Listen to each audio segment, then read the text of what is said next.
Bishop Godfrey Nobel அவர்கள் என்னை வந்து சந்தித்து தன்னுடைய பாரத்தை பகிர்ந்து கொண்டார்கள்.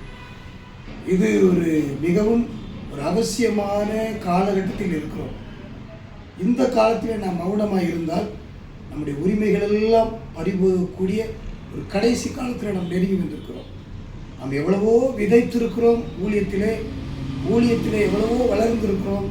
ஆனால் உரிமைகள் மறுக்கப்படுகிற காலத்தில் இருக்கிறபடினாலே அரசியல் சம்பந்தப்பட்டு நமக்காக தைரியமாய் பேசுவதற்கு ஒரு எம்எல்ஏங்கிற ஒரு லெஜிஸ்லேட்டிவில் போய் நிற்கத்தக்கதாக ஒருவரை நான் பார்க்க முடியல. சமீபத்தில் திருச்சி தொகுதியிலிருந்து போனவர் வந்து பேசினாலும் அவர் ஒரு கேத்தலிக் பேக்ரவுண்டில் உள்ளவர், அவருக்கு அவ்வளோதான் தெரியும். ஆனால் ஜெயித்து வந்து சில காரியங்களை செய்திருக்கிறார். ஆனால் தென் மாவட்டங்களிலே, குறிப்பாக தூத்துக்குடி மாவட்டம்னு சொன்னாவே இந்தியாவுக்கே கர்த்தருடைய ஊழியத்தை கடத்தி கொண்டு போன மாவட்டமாக இருக்கிற அப்படின்னாலும், இங்கே 50% மேற்பட்ட கிறிஸ்தவர்கள் இருக்கிற அப்படின்னாலும், பல அரசியல் கட்சிகளை நாம் நம்பி இவ்வளவு காலமாக அவளை ஆதரித்தோம், தப்பில்லை. ஆனால் இப்பொழுது நமக்காக பேசுகிறதற்கு ஒரு நபர் இல்லையே என்ற சூழ்நிலை மாறுகிற ஒரு நிலைமை வந்திருக்கு அப்படின்னாலே கணத்துக்குரிய ஐயா அவர்கள் அதை முன்னெடுத்திருக்கிறார்கள்.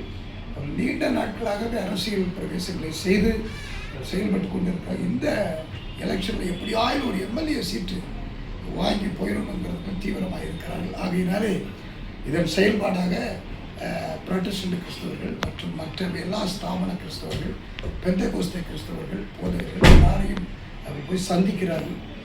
என்னை வந்து சந்தித்தார்கள். நான் மிகுந்த சந்தோஷப்பட்டேன். அவர்களோடு நேரம் பேசிக்கொண்டே எனக்கு மிகுந்த சந்தோஷம். ஆகையினாலே உங்களுக்கு நான் இதை அட்ரஸ் பண்ணுறேன். நம்முடைய மாவட்டத்தில் குறிப்பாக சிறுவைகுண்டம் தொகுதி என்பது ஏராளமான கிறிஸ்தவ சபைகளும் விசுவாச மக்களும் நிறைந்த தொகுதி. ஆகையினாலே நாம் சபை பாகுபாடற்ற ஒரு நிலையிலே எல்லோரும் அருமையான ஐயாவை நாம் ஆதரிப்போம். அதற்கு மனதார உங்களை அன்பாய் வேண்டிக் கொள்கிறேன். அவர்கள் உங்கள் ஆதரவை தேடி வரும் பொழுது நீங்கள் அவர்களுக்கு உதவி செய்யுங்கள். உங்கள் சபை மக்களோடு பேசுங்கள்.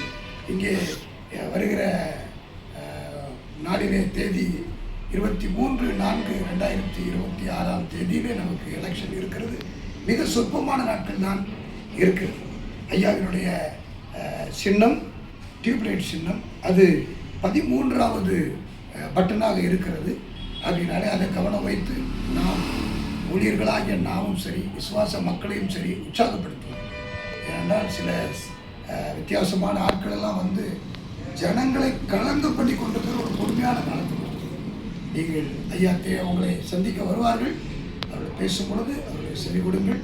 நீங்கள் இணைந்து செயல்படுங்கள். கர்த்தருக்கு ஸ்தோத்திரம். உங்களுக்காக நாங்கள் ஜெபிக்கிறோம்.